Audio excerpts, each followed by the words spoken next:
విద్యా సంస్థ అనేవాళ్ళు నారాయణ కావచ్చు, నారాయణ అధినేతలు కావచ్చు, లేదా శ్రీ చైతన్య అధినేతలు కావచ్చు, కార్పొరేట్ వ్యవస్థ అండ్ సామాన్య ప్రైవేట్ స్కూల్స్ కాలేజెస్ వ్యవస్థ కావచ్చు.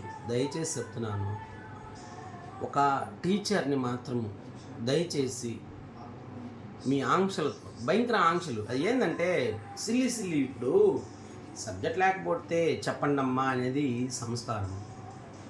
అట్లా కాదమ్మా ఇట్లా చెప్పండి అనేది విధేయత మంచిది. ఎందుకంటే వాళ్ళేం బెగ్గర్లు కాదురా, వాళ్ళ రక్తము కూడా చిందిస్తే, వాళ్ళ కష్టము కూడా మీ సంస్థలో ఉంటేనే మీరు ఇన్ని లక్షల కోట్లు దెంగి సంపాదిస్తున్నారు.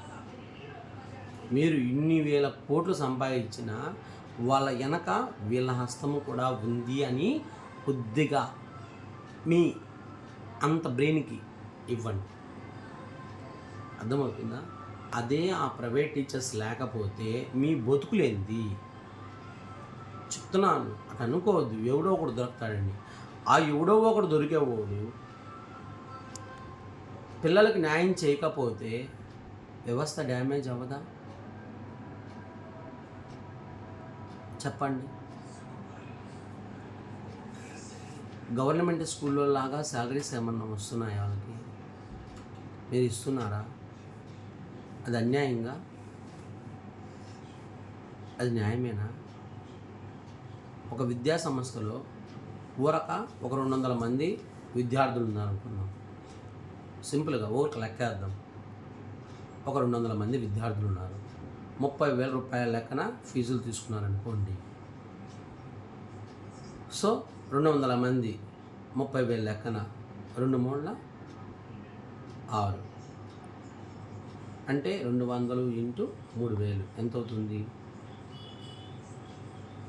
మరి అంత వస్తున్నప్పుడు దానికి మెయింటెనెన్స్కి ఎంతమంది టీచర్ని మీరు వాడుతున్నారు, ఎంతంత ఫీజులు వాళ్ళకి పే చేస్తున్నారు? నేను చెప్పబల్లే, మీకు తెలుసు, మీ మనసుకు తెలుసు, మీరు సంవత్సరానికి సంపాదించిన సంపాదనకు తెలుసు, ఆ పైన భగవంతుడికి తెలుసు. ఖచ్చితంగా శ్రమ దోపిడీ చేసుకున్న నా కొడుకులు అనుభవిస్తారు, కాదంటం లేదు. మీరు అనుభవించాలని ఎవరికి ఆ కోరిక లేదు. కానీ వాళ్ళని మనుషుల్లాగా చూడండి. టీచర్లు అంటే మనుషులురా, మీకు ఇంకా దేవుళ్ళురా. ఒరే, ఒక కూలి చేసుకునేవాడు రెబల్గా బతుకుతున్నాడురా. రోజు కూలి చేసుకునేవాడు ఒక బేల్దారు బతుకుతున్నాడురా బాబు. బాగా స్వతంత్ర పని చేసుకుని ఎవడైనా కూడా హుందాగా బతుకుతున్నాడురా. కానీ టీచరు వాడు మెయింటెనెన్స్ చేసుకోవాలా, మేడం కావచ్చు లేదా సార్ కావచ్చు, ఎవరైనా కూడా మెయింటెనెన్స్ నీట్గా ఉండాలా, వాడి పరిస్థితులు బాగుండాలా, ఇంట్లో అన్నీ చూసుకొని మీ దగ్గరకు వచ్చి మీ దగ్గర నిలబడుకొని. తప్పు కదంటారా?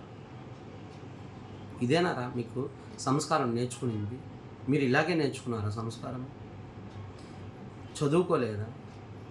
ఈ ప్రిన్సిపల్ అనేవాళ్ళు చదువుకోలేదా? అన్నిటికంటే పీపుల్ థమ్సప్.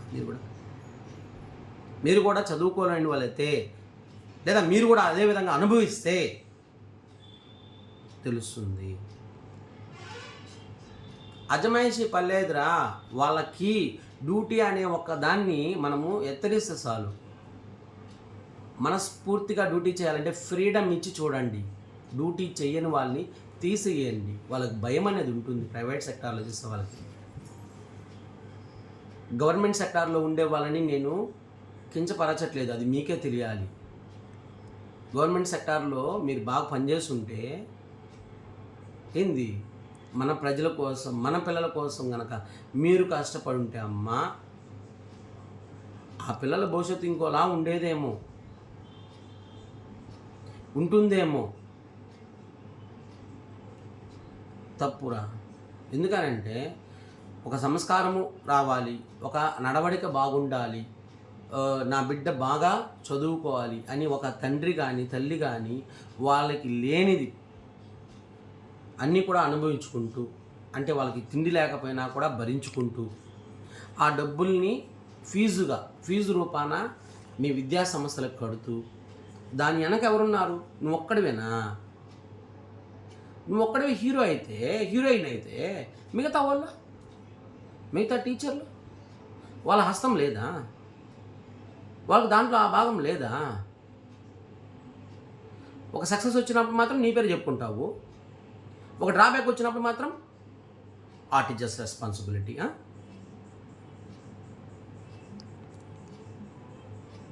ఎందుకురా మీరా? మీ బతుకులు ఎందుకురా బాబు? మీరు అట్టా తయారైనారు, మన రాష్ట్రం అట్టా తయారైంది, మన దేశము అట్టా తయారైంది. ఛ!